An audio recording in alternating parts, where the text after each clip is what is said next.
Zerg just actually isn't a balanced race. No. Pretty much. Alright.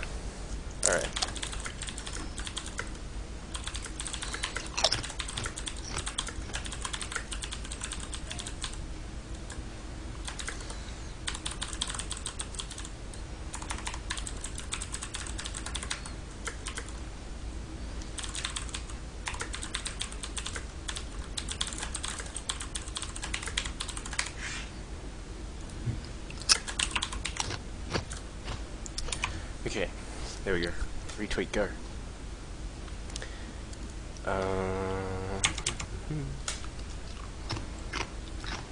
Alright. Just give me a second.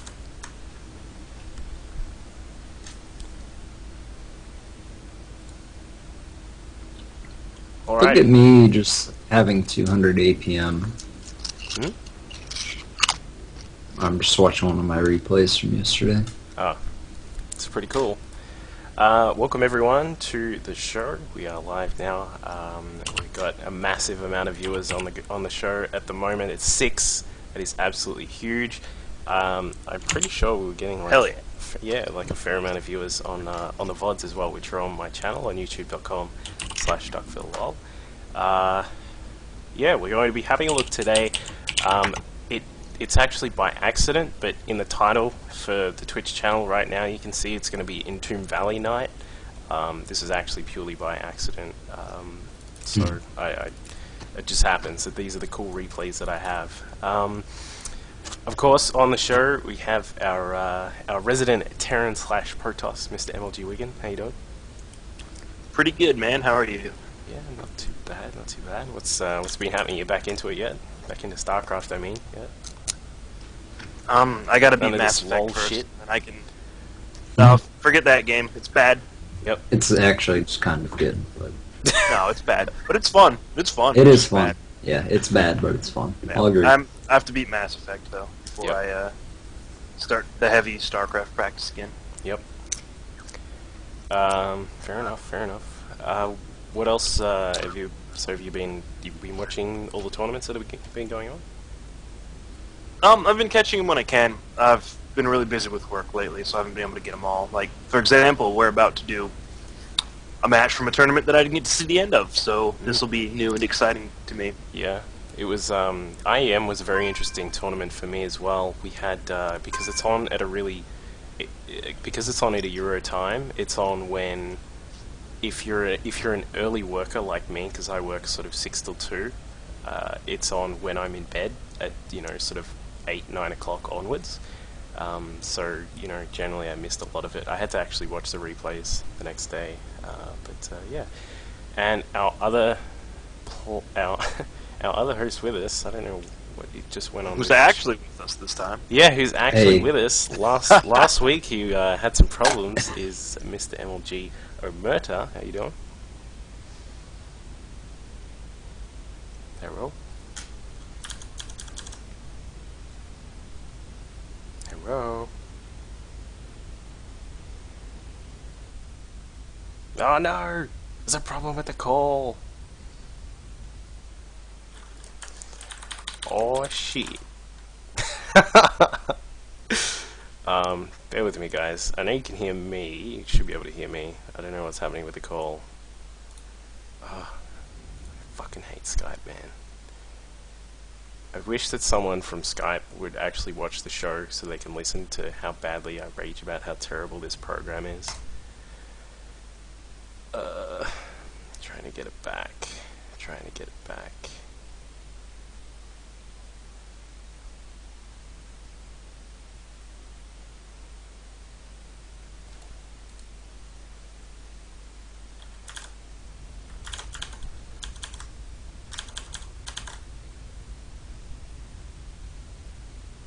Oh no. Alright. Having some technical issues, and of course Skype is the main reason for them. Wait, there's Wiggin. Oh. Alright. We got you. And of course, who is the guy who screwed it all up? There he is. Wait, maybe the power went out again. No. There he is. Hey. The Hey, Cox guys. internet heard us speaking of him. Dude, I and was decided literally to be just, on the internet. I was just about to go on my rant about how bad Cox Internet is. Alright. I get Cox Interneted. All right, go. Tell us what happened last week. Why you weren't with Yeah. us and you missed Well, out on. normally my internet goes down for 5 to 10 minutes at a time, 4 or 5 times a day. Yep. But last week it went down for about 2 hours straight Mm. at like 1 o'clock in the morning my time. So could Yep. not join you, fine gentlemen. I'm happy to be back. So Yeah, it's good. yeah.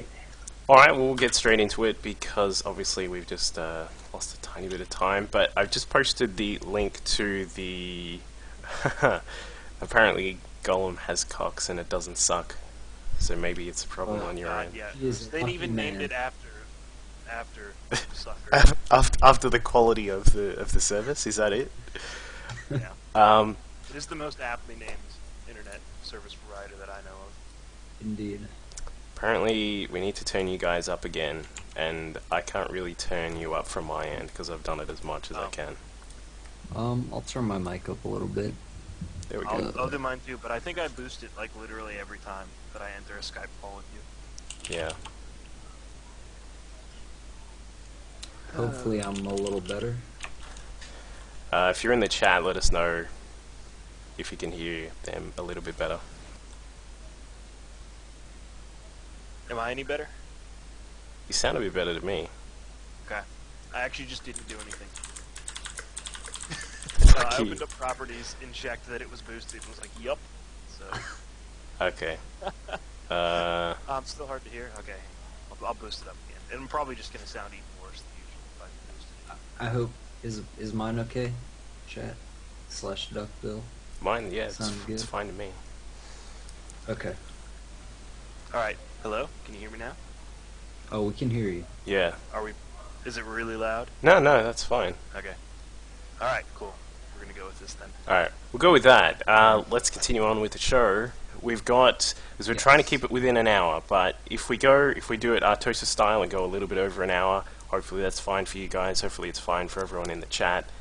Actually, that's a good point, Golem. What I will do is I will turn my game sounds down just a little bit. Yeah, we'll put it about there. We're doing MC Puma. We are. We're going to have a look.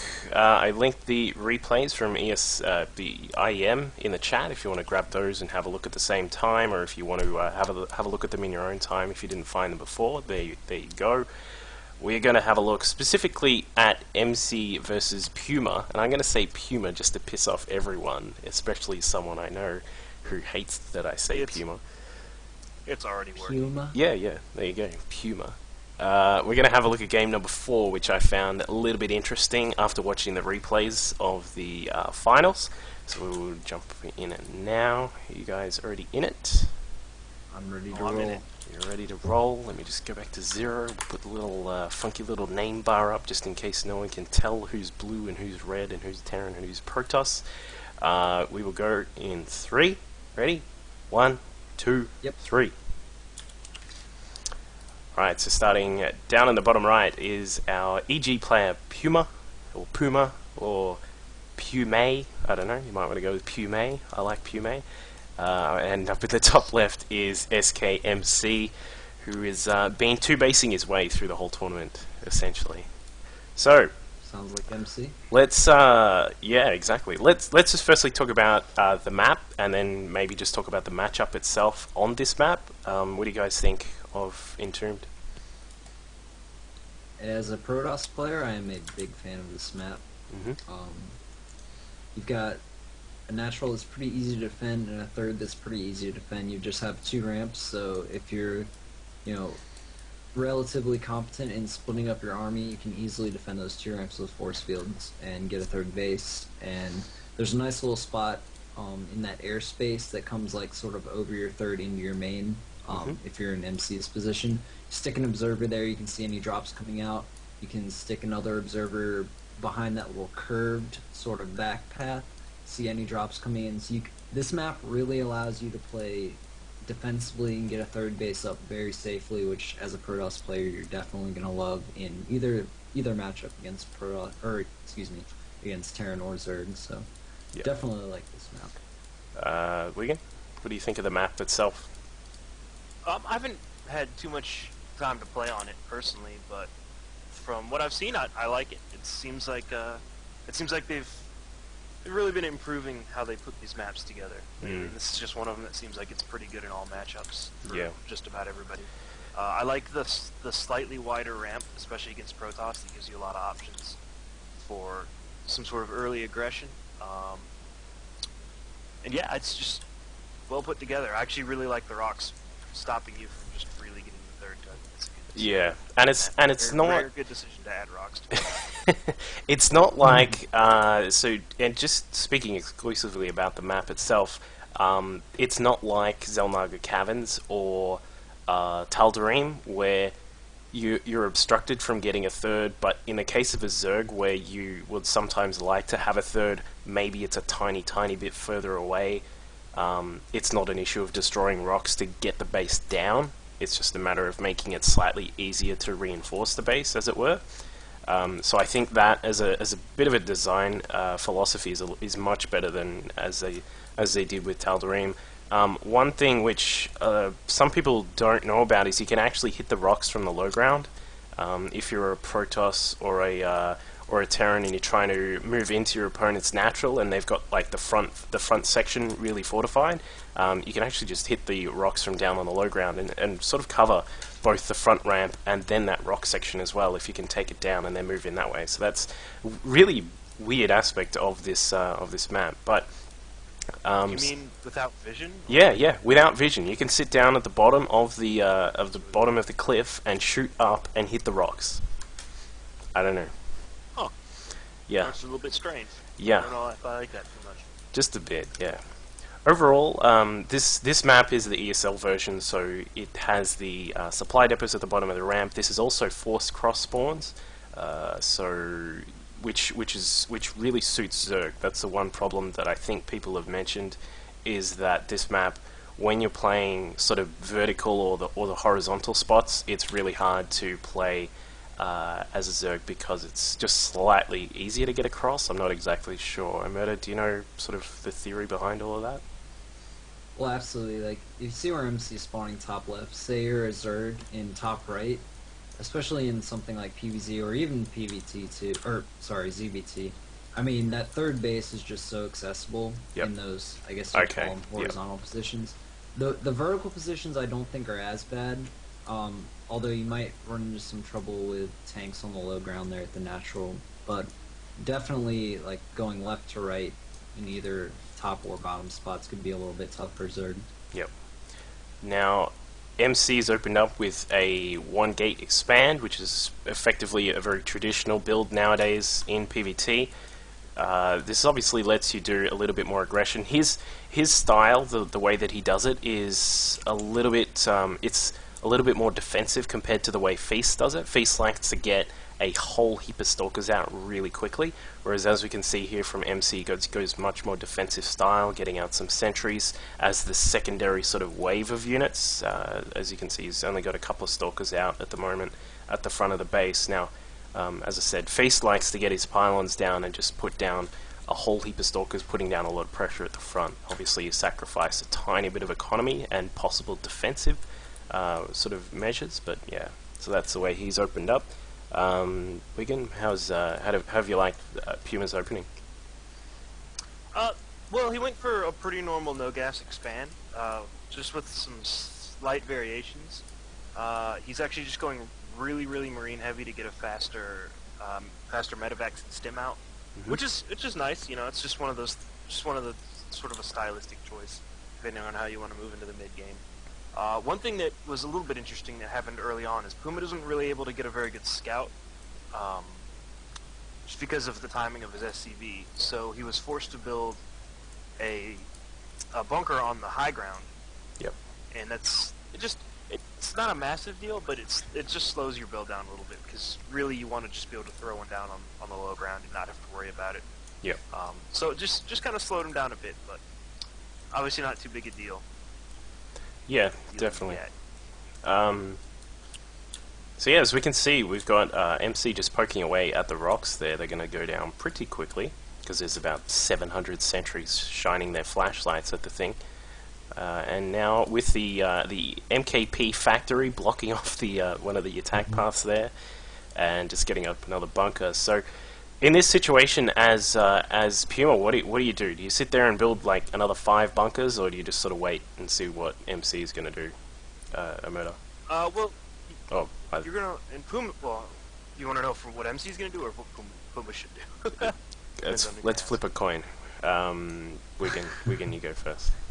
Okay, well, Go ahead. so what Puma wants to do is basically just delay until he has Stim and Medivacs out. That's the only way he's going to be able to break this, and he needs to be very careful with his positioning, because he doesn't want to get caught in a situation where MC can utilize all that force field energy to just tear apart his Marines. Yep. So he has to be a little bit careful, but now he's got the Medivacs out. Now MC has to retreat, and ooh, He goes he's to gonna catch all town. That was so bad. Yeah. that Yeah, is that actually was just so terrible. bad. Absolutely goes to town on everything that MC had there. So MC now caught in a really troublesome position. He's obviously not he's not totally dead, but you know things are looking a little bit grim. He's got how many Marines is that? He's got 19 Marines with Stim, with a couple of medevacs there backing them up, bearing down on the front base. So as MC, what are you doing here, Omerta?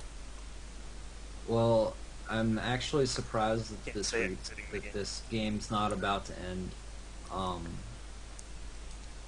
I mean, you just can't lose that many sentries. You just can't do it, especially going for a fast third base like this. This is the mistake a lot of Protoss players make. Is I've really liked MC's pressure. Like, he got up to Puma's natural, forced him to make a third bunker, forced him to pull SCVs off. And at that point, you can just walk away and leave, and you have an advantage. Like, there's no reason to stick around and potentially get all your stuff trapped. I mean, you know, obviously MC could have force fielded better and saved all of those sentries, but he could have just left, having forced that extra bunker and the lost mining time, and had an advantage. But instead, he stayed, lost all of his stuff. I'm kind of... Well, this isn't PvZ though, so he doesn't have to just exit the game when he loses his first group of sentries. That's true. I mean, He's sort of that's true. flipped it around now as well. Like he's just totally flipped it. We had Puma just come through and he tried to barrel his way up the ramp, building a bunker for some weird reason, and then tried to just sort of pick away. And then MC, this is the interesting thing that I found about this game. Like obviously, MC went up to Twilight Council. He's got Blink already. He's actually researching Charge right now as well. But he got a lot of sentries. He got a lot of Blink Stalkers out now. From you know my sort of play, getting a lot of Stalkers to try and counteract a whole a metric shit ton of Marines is not always going to be the best way to do it, especially when there's a medevac around. What do you think about that sort of decision? It's definitely not. You're right. I think that decision has somewhat to do with the fact that Puma just lost his entire army. So he knows that he doesn't really have to worry about a huge frontal attack for a while. One thing he does sort of have to worry about is a medevac or two just like flying around to harass him. Yep. So getting all the stalkers would be a good choice. I mean, he's actually going on the offensive here. Yep. And I mean, one thing I do kind of I was going to point out a little bit earlier is Puma let his macro slip a little bit there. He had like 800 minerals, barely had a CC started, and didn't have his extra racks like already ready to produce. So he was a little bit behind, and I really think his counterattack would have done a lot more damage, his first counterattack, had he had his extra production up, or if he had had his CC up earlier, he'd be in a lot better position right now than he is. But yeah, I think the Blink Stalker choice, I mean, Blink Stalkers are just a really versatile unit in general, especially if the Terran doesn't have a very big army. And so knowing that Puma just lost his entire army, the Blink Stalkers are going to offer you a lot of versatility. Yeah. And yeah, as we can see, it sort of just went downhill once those stalkers got inside.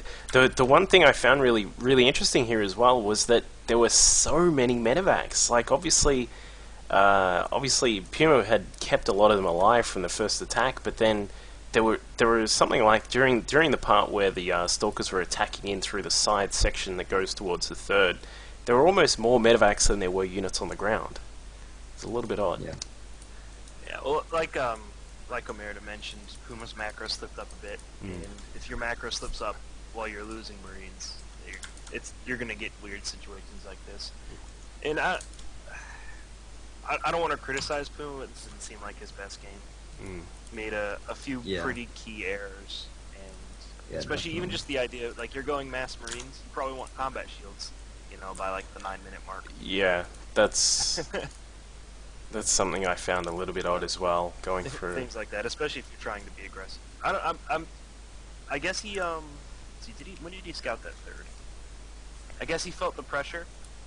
Thought he was a little bit more ahead after getting all those sentries, and there's one thing that can happen because of just the way the warp gate mechanic works, is that if you overcommit and overextend as a Terran player, you can get countered and countered hard, and that's just kind of what happened here. MC just built a bunch of stalkers, and in low number, stalkers are fantastic against Marines, so just countered and kind of killed them and never let them get enough units to defend it. Yeah.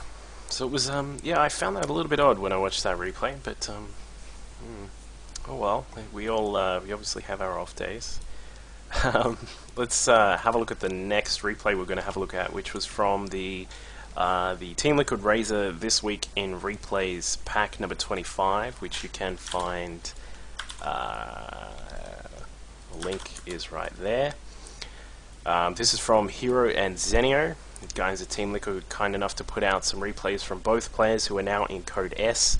Speaking of GSL tonight, we actually have GSL coming up, which is in around about 2 hours. It is the Season 2 Up and Down matches, Day 1. Just looking at, you want to load up that replay, guys.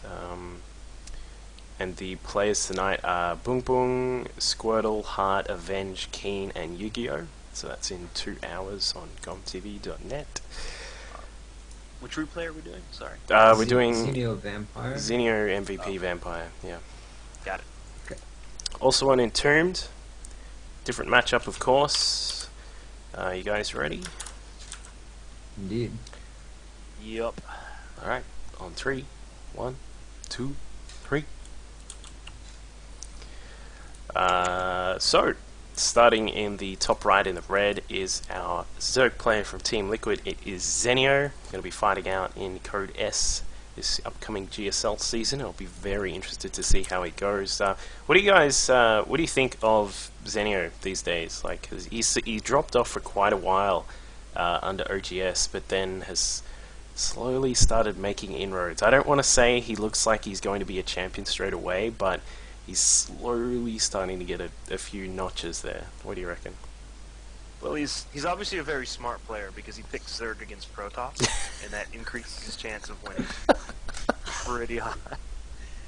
Unbiased commentary from Wiggin. Just to point out, everyone in the chat and on the VOD, this show is called Late Night IMBA Discussions. That, I think we're about 30 minutes in, and that was our first IMBA comment, so we're actually doing really good.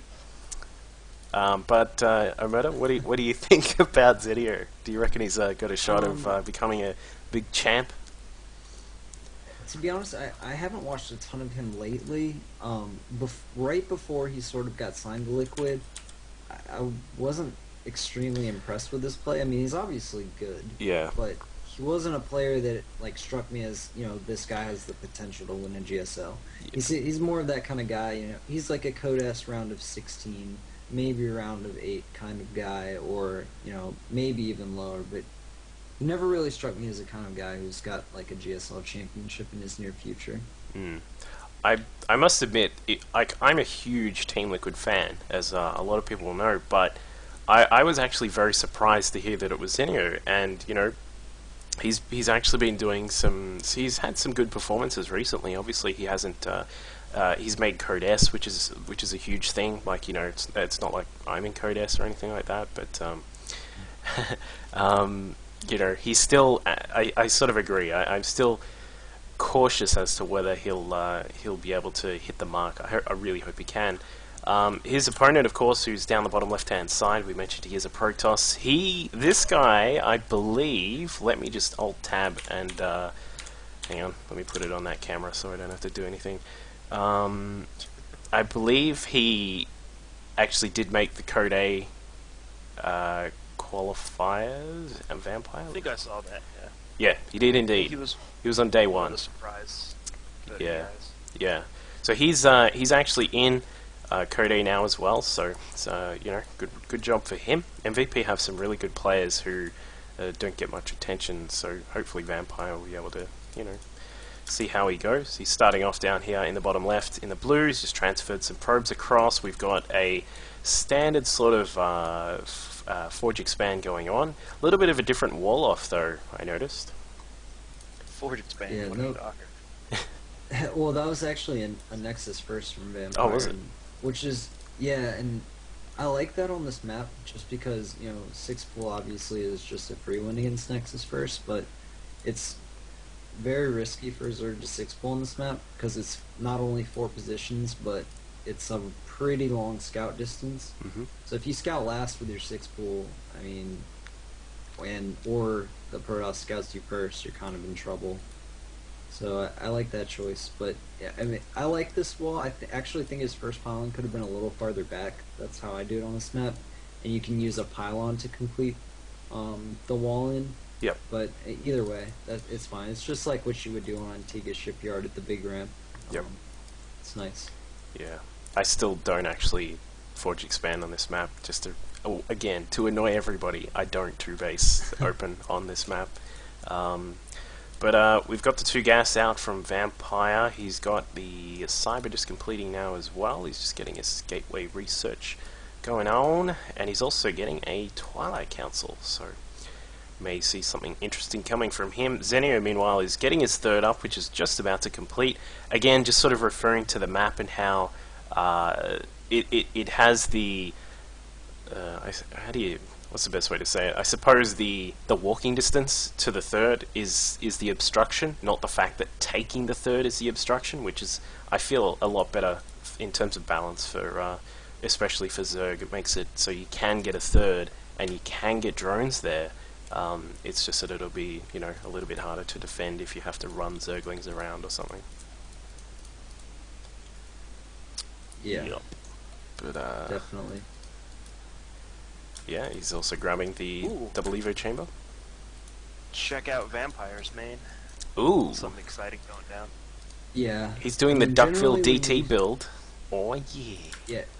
Yeah, generally when you see a Twilight go down before extra gateways, that's going to mean DTs are coming, so that's just a little thing for Zerg players. If you see a Twilight and no gateways, this is what you can pretty much expect. Normally if you're going Blink, you're going to get those 3 gateways before your Twilight Council. Yep. So yeah. Doesn't surprise me to see that Dark Shrine at all. Yeah, we've also got some pressure up the top going into the 3rd of Zenio as well. A couple of pylons just warped in, so it looks as if he is going to put some pressure on with the 4 gates to give a bit of cover to the DTs once they get operational. Just running inside here, there is a Queen and a Spine, but the Spine is in no way going to complete. Some roaches will pop out and help with that though. That's good pressure. This is a I like the very decision to Liquid do- Hero-esque build. Yeah, especially on this map where it's a little harder to reinforce that 3rd quickly. I like the decision for some nice early zealot harassment. Hmm. Ooh, he's gonna get a queen, I think. Nope. Nope. She just survives, then he pulls her back. Fast. But look who Not comes even to the close. party. Those will help a little bit. Yeah. So there's Very nice when Zerg players just forget to get detection. yep. DT in the 3rd, DT in the Nat, and 2 DTs inside the main, targeting down the drones, which is always the way you're going to do it. This is actually almost exactly the way that I play every single PvZ.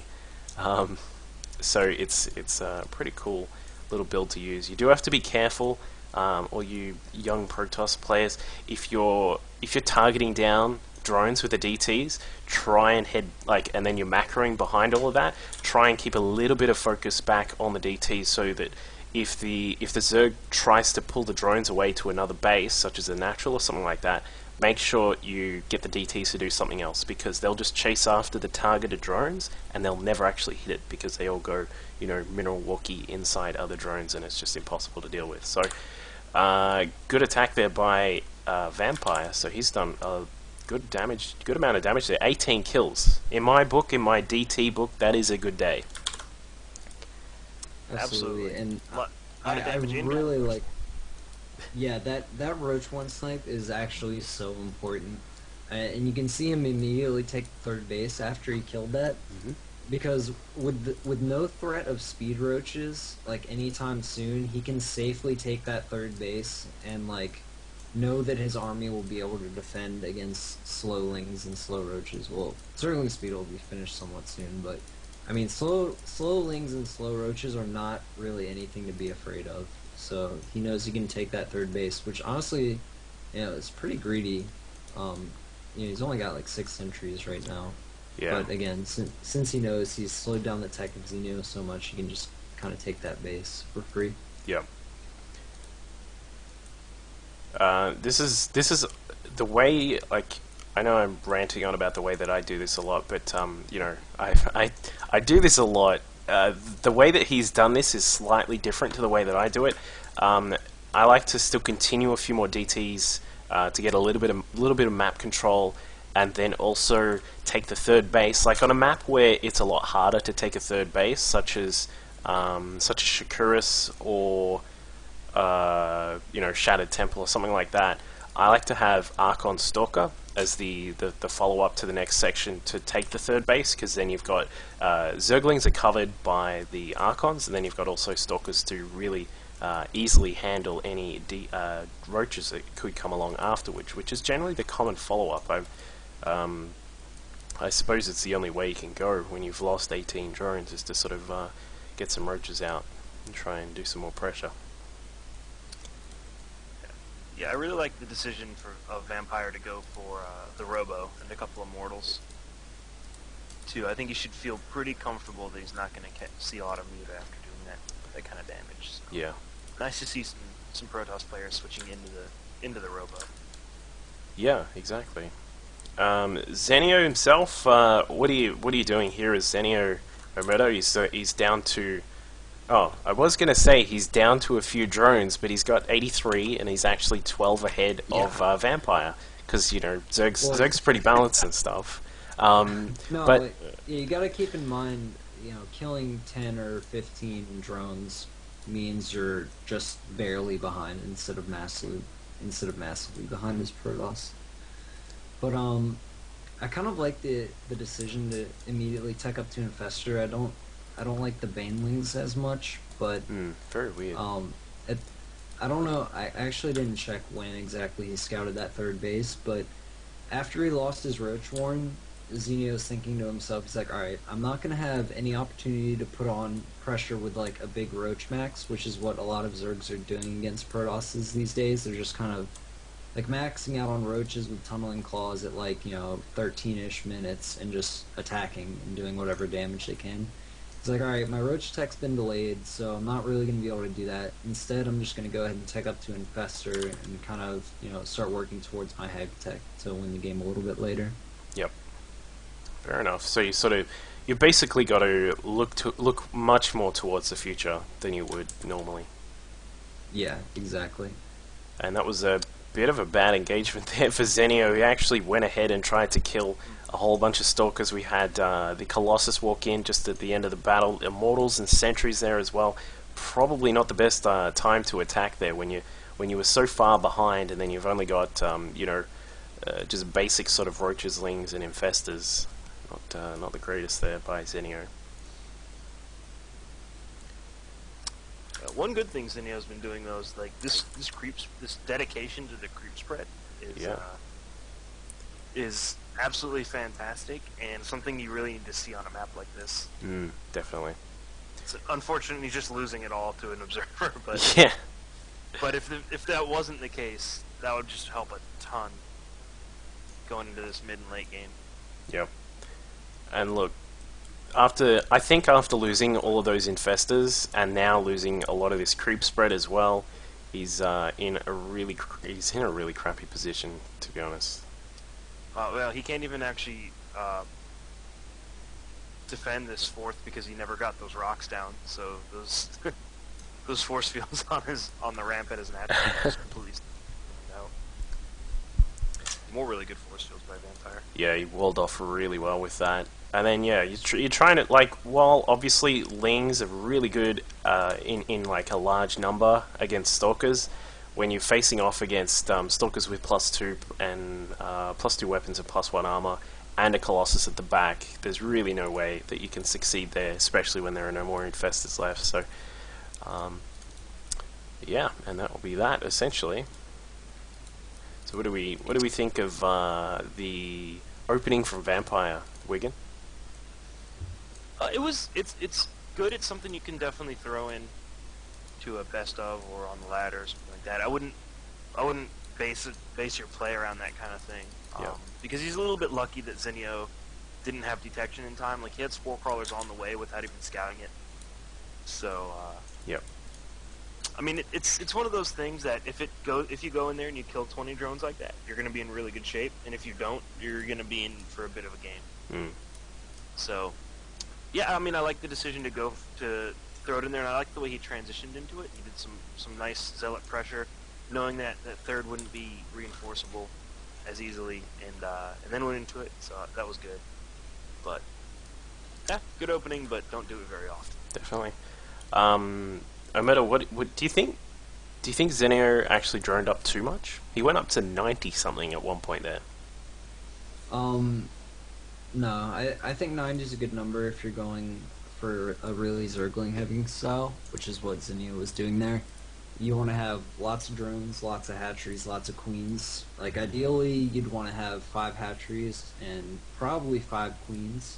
Yeah. On 4 bases. If you're going for a Zergling heavy style like that.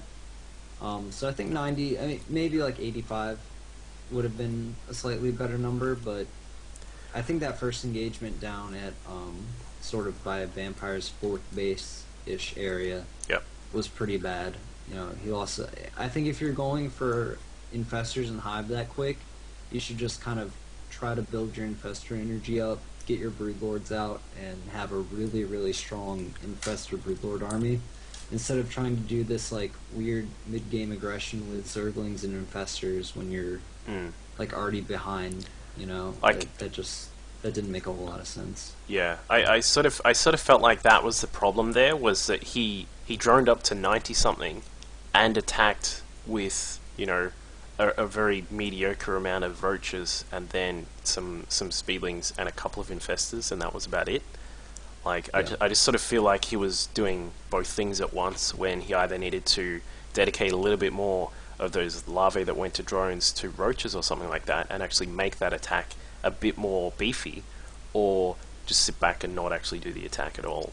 Maybe you can still put pressure on. Like, I mean, you still could have ran some of the infestors down, maybe drop down some infestitarian beach balls at the force to try and deny some of the probes there, but, you know, it's all good.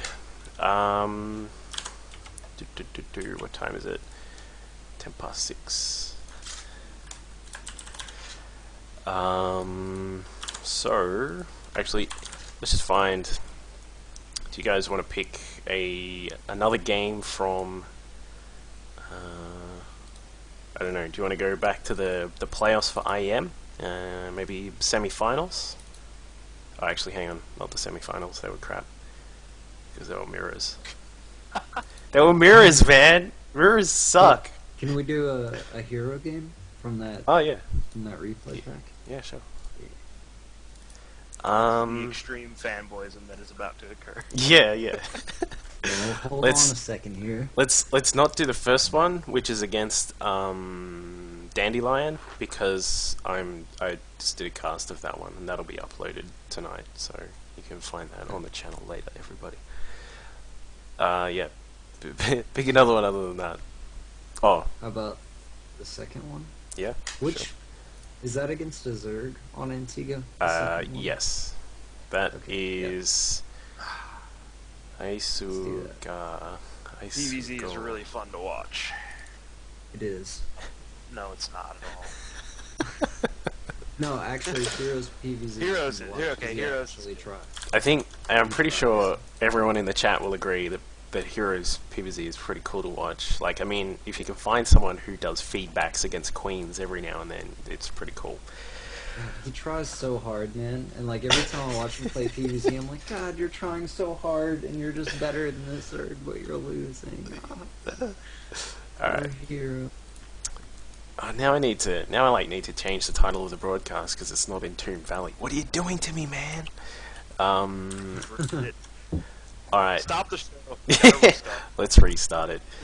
All right, you guys in? You ready to go? Yep, yep. On three. Yes, sir. 1, 2, 3. Alright. Exciting to see what shenanigans Hero has to pull off. Me too. God, he's such a. I haven't actually watched this one. Well, so Hero's up the top left, and then with our Zerg player down the bottom. I don't know. I need someone to translate for me. Is anyone in the chat Korean or knows Korean? Can you I thought translate? you could read the Korean I can read it. I just don't know what it means. I'll tell you what. Okay. You guys talk for a minute, and I'll put it on Hero Cam, and I'll go and translate it. I mean, I don't know if it's that important, but alright. One thing Well, I'll Antigua- say about. No, go ahead.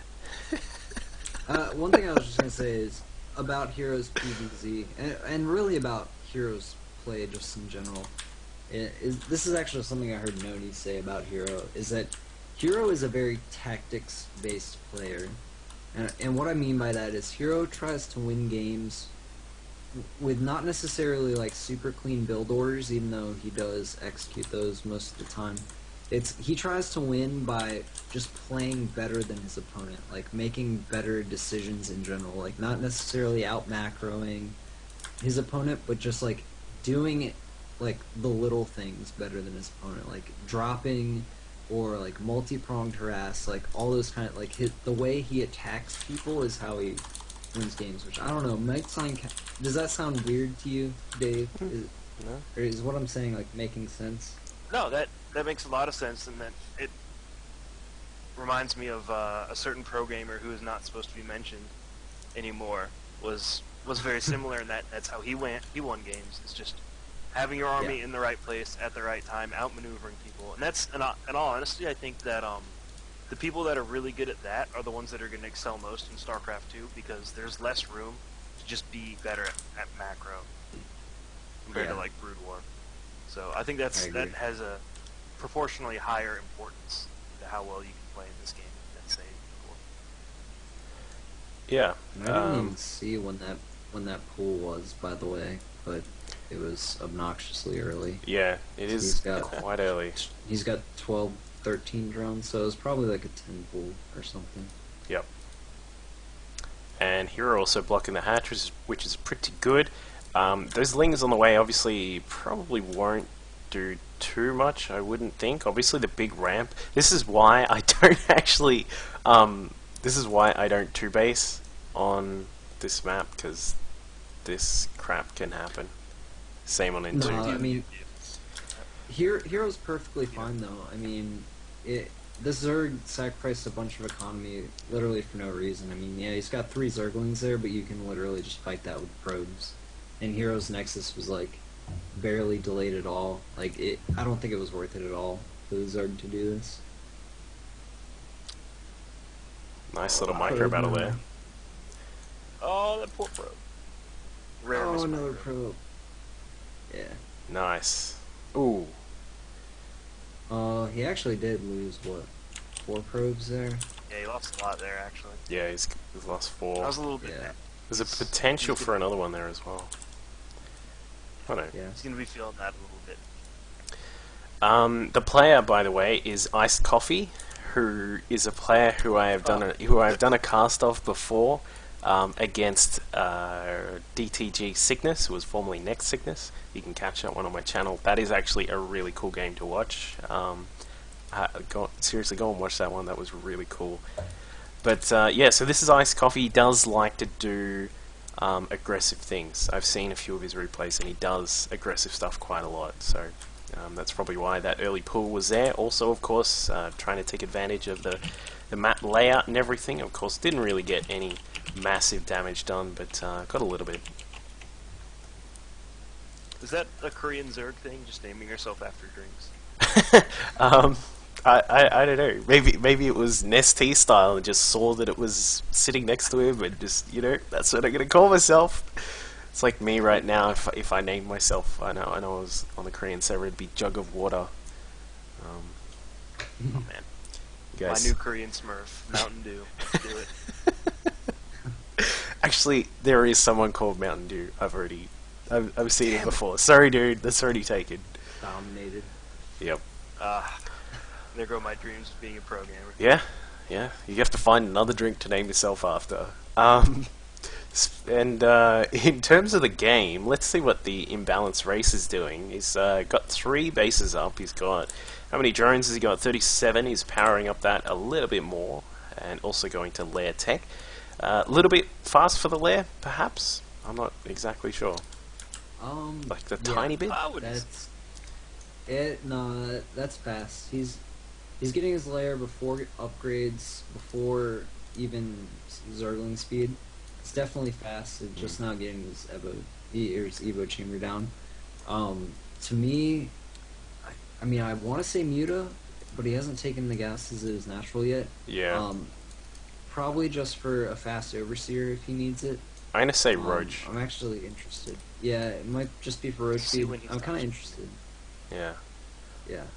Like as you said, the big signals to Muta are, of course, the 3rd and the 4th gas. He's just taking the 3rd now, not grabbing the 4th. So and now +1 to missile weapons. So most likely going to be a bit of Roach at the start, and maybe a bit of lol. I build mass roaches at some point as well, just for a little bit.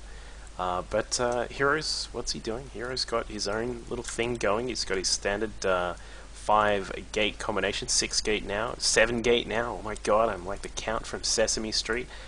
And +1 weapons, yeah. +2 weapons, sorry, on the way, and Blink Stalkers. So it's going to be a bit of Blink Stalker action from Hero, which... And there's yeah.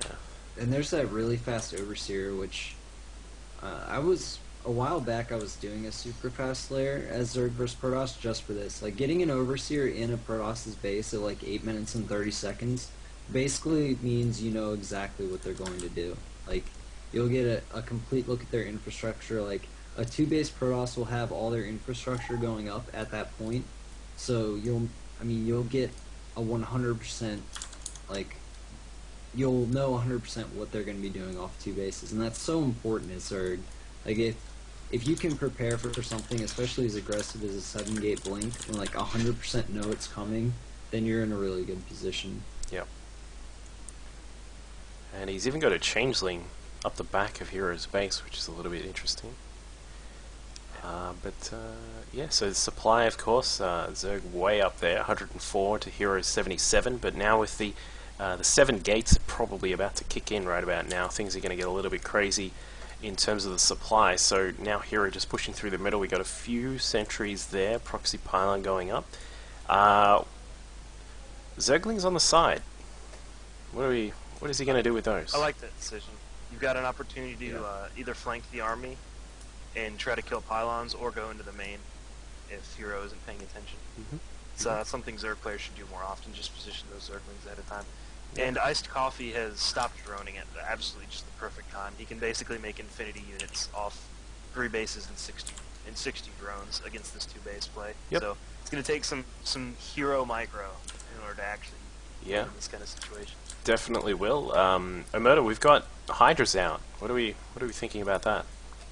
Well, Iced Coffee is doing his best to throw this game by making Hydras. Like, if you just get Roach Speed and Burrow, you just completely crush this attack. I mean, the Hydras are good too. Like, they'll be okay, but they just don't transition late game. Like, you can transition late game with Roach, as weird as that sounds. They're just a better, like, meat shield for your late game units, like Infestors and Broodlords. But I mean, the Hydras are a good mid-game choice. If he stops making Hydras now, which it looks like he is, then that's good. Just getting a few Hydras out for the DPS to stop this little Blink Stalker attack is... It's not the worst thing in the world, but I mean, really, you just don't ever need to make them. Yeah, I mean, when you've got Lings there to try and surround the Stalkers to once they have blinked already. I don't know if that's the proper term. Once Blunked. once Yeah. once they blunked. once Get they've blunked, blunked, you know, then you've got the lings there to try and surround. You've got the roaches to take a little bit of the heat, of course, and then the hydras up the back shooting over their shoulders, doing a shitload of damage as they do. So in fact, it looks like we're going to have a little bit of a battle like that up the top. Stalkers trying to blink away as best as they can. Lings catching a few of the stalkers out, and then just sort of, yeah, just a bit of back and forth here up the top of the map. So as hero, he's sort of sitting here at the moment, getting a Immortal is out, Colossus and Thermal Lancer on the way. We go and take a third, or do we look to maybe do a bit more pressure? I mean, honestly, you should just leave the game as per us at this point. Yeah, he's in Like, a horrible position. Yeah, I mean, if I'm Protoss in this position, I'd do my best Idra impression and just say GG and leave, because like the Zerg just made 10 drones, so he's probably up to like 75. Oh no, he's only at 66. Okay, well, he could make just like 10 more. He's taking a gold. That third base should never complete. This Zerg should just be maxing out on Roach Ling and just attacking that third base nonstop. I mean, Hero does have one Colossus out. He doesn't have any sentries. Like, he cannot deal with a max right now. He's at like 130 supply, and the Zerg's just sitting on a pretty good amount of minerals right now. Looks like he's making some units finally. Oh yeah, 15 he's making drones. 15 drones Yeah. at once. Yeah. Because because Zerg. But I kind of disagree. I kind of disagree with this decision from the Zerg though. I think at this point, if you're on like 65 drones, you can just max on Roach Ling and just not allow that Protoss to ever take a third base. Instead, he's like teching up, which if he gets his Greater Spire like super quick, which doesn't look like he is, he hasn't even started his hive yet, then that's okay. But instead, he's just gonna let Hero get this third base basically for free. He's not gonna have Brood Lords as fast as he should, and he's not doing anything to like whittle down Hero's army at all. So this is a mistake I think way too many Zerg players make in this matchup. So the Protoss army now coming into like the fruition, I suppose is the best term. He's now just pushing down across the side of Hero's third base. Bad positioning there from Ice Coffee. Sort of lost quite a lot of the units there for absolutely nothing. Yeah. And then, of course, we've got the Hydras there, which do a nice amount of damage, especially when they've got their +2. But with not much in terms of infestor coverage, with fungals, and only the first corruptors have only started to come out now to deal with those colossi. That's going to be a lot of trouble for Ice Coffee now. He doesn't. Yeah, I think the he only way doesn't. he could have thrown this game harder is by building Ultralisks at this point. Yeah, like I mean, it's probably what what he should have done. If you're ever in a situation as a Zerg player and you're on 3 bases, basically unharassed, you've crushed an army, and the Protoss can't get his own third up, just build Infinity Roaches and just keep right-clicking his third base down. Like, there's no reason to just build a bunch of Hydras and other useless things and take a gold while not applying the pressure. Like, if you don't let Hero get that third base, then like I could beat Hero if you can't get a third base against 3 or 4 base Zerg. Like, Yeah. it's just a horrible position. You just completely misplayed this. Yeah. Well, but again, like if as Zerg there, you can, if you want to sit back and play passively and take your fourth, you can do that. But don't just go and attack with like 2 infestors, a couple of Hydras, and like have a couple of corruptors rallied in late to the fight. Like that attack makes absolutely no sense. Like if you're trying to play a longer game and get tech in a 4th base, do that. Like get your Greater Spire, get your corruptors out, get your infestors out, and just macro up like a very, very strong late game army.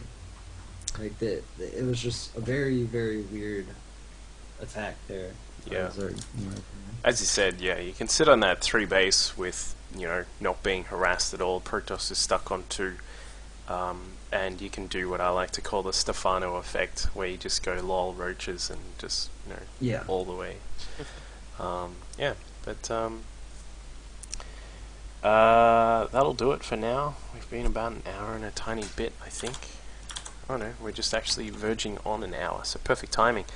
Good replay pick there. We will stream quality. I don't know what happened with the stream. If it went a bit funny, my bad. I'm in Australia, dudes. Um, but Yeah, do you yeah, have any idea how long it took him to turn the picture right side up for you guys? in North exactly, America? exactly. Like Dat Reddit joke. you have no idea. um, yeah, we will. Yeah, thanks for everyone for watching. Shout outs, Wiggin. Shout out to Skidgy Yeah. for watching. What's up? It's like way too late for you to be. Excuse you. Omerta? Sure, man. Check out my Twitter, MLG_Omerta. I'm going to be streaming a lot more StarCraft. I just played in the Playhem, NA Playhem the other day. I plan on doing that every day during the week, so you can watch me stream my Playhem matches, get very mad when I lose, and just stream other StarCraft stuff and some League of Legends too. Cool. Follow me on Twitter also. MLG_Wiggin. Oh yeah, I forgot to put the Twitter thing on. My bad. There it is. Yeah.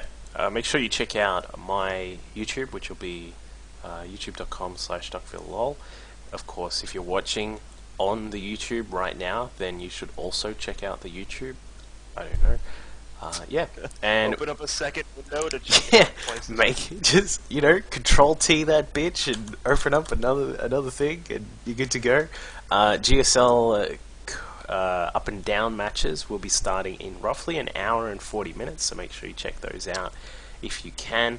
Other than that, there is nothing else really on tonight, like unless you want to watch the NASL Top 10 Games Recap Part 2 EU Restream, which is on in 9 hours.